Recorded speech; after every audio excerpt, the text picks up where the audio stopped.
अरे तो शादी से पहले दिहनी सबका के देखाई।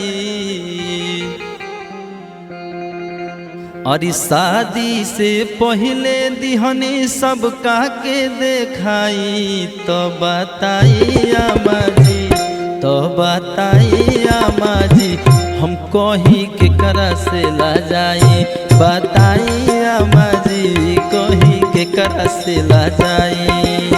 शादी से पहले दिहनी सब कह के देखाई। शादी से पहले दिहनी सब कह के देखाई। बताई अम्मा जी, तो बताई अम्मा जी, हम कहीं के करा से ला जाई। बताई अम्मा जी, कहीं के करा से ला जाई।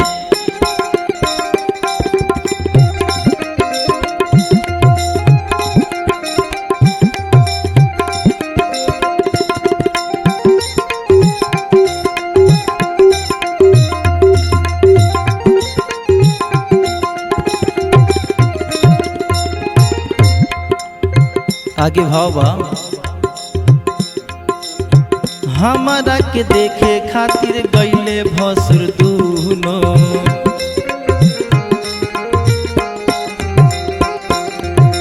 तीनों राउर बेटा छोटका देवर भाई दूनो।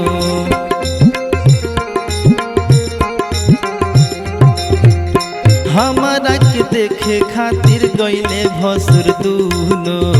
तीनों राउर बेटी छोटका देवर भाई दूनो। सासुर के हाथे उहवा खैनी हम मिठाई। ससुर के हाथे उहवा खैनी हम मिठाई। बताई अम्मा जी, तो बताई अम्मा जी, हम कहीं के करा से ला जाई। बताई अम्मा जी, कहीं के करा से ला जाई।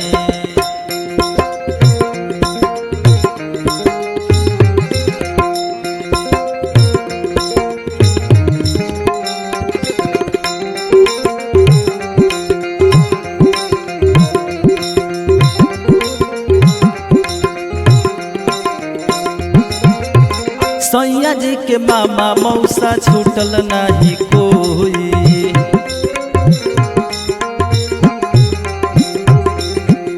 साढ़ू बन के गोइले राउर तीनों बहनोई।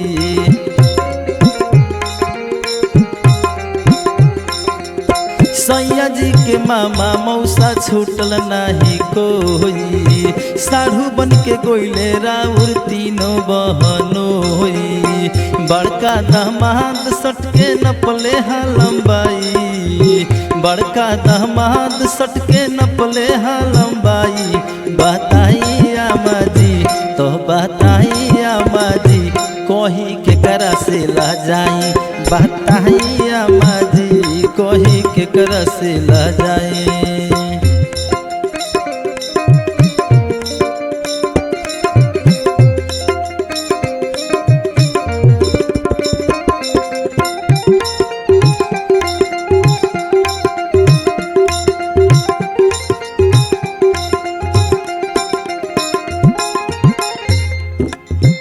आगे भाव बा, संगे लेके गईनी सब तेरा दिन पटीदार के।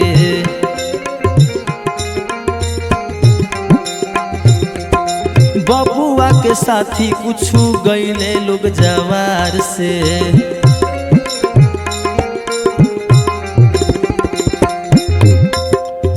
संगे लेके गईनी कुल तेरा दिन पटीदार के। बबुआ के साथी कुछ गईले लोग जवार से। कुलिए तेरा दिन हमके देखली हा टहलाई। कुलिए तेरा दिन हमके देखली हा टहलाई। बताई अम्मा जी, तो बताई अम्मा जी, कहीं के करा से ला जाई। बताई अम्मा जी, कहीं के करा से ला जाई। शादी से पहले दिहनी सब कह के देखाई। शादी से पहले दिहनी सब कह के देखाई। बताई अम्मा जी, तो बताई अम्मा जी, कही केकरा से लजाई बताई अम्मा जी कही केकरा से लजाई बताई अम्मा जी कही केकरा से लजाई बताई अम्मा जी कही केकरा से लजाई।